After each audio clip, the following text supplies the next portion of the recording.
So these fish started their migration in the Yukon River in June. So they start beginning of June, they start swimming into the estuary, into the delta, swim their way up.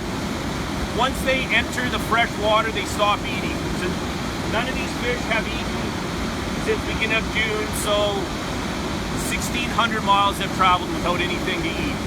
So they started out bigger, and as they swim up, they lose muscle mass, and they get thinner and thinner and smaller and smaller.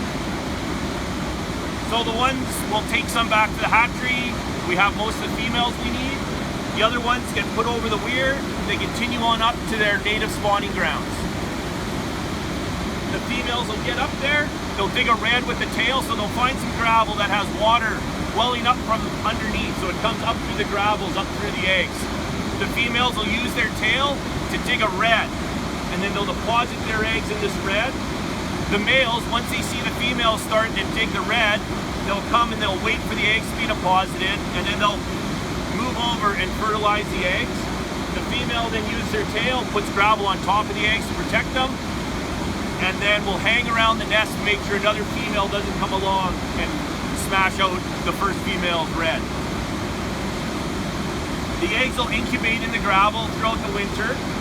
About mid-winter, the eggs will hatch and become alevins. So they look like little fish with a yolk sac on the bottom of them. You can see pictures and stuff down below in the interpretive center.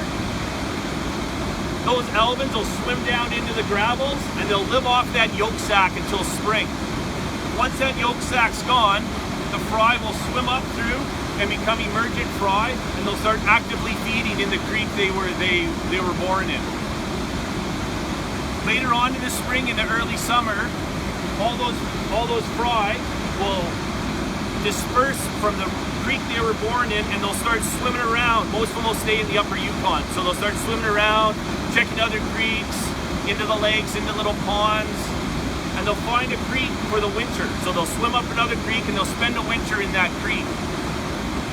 The next spring, those fish will start their outward migration. So the wild fish that migrate to the ocean are actually a whole year before they start swimming out, before they have the size and the instinct to swim out.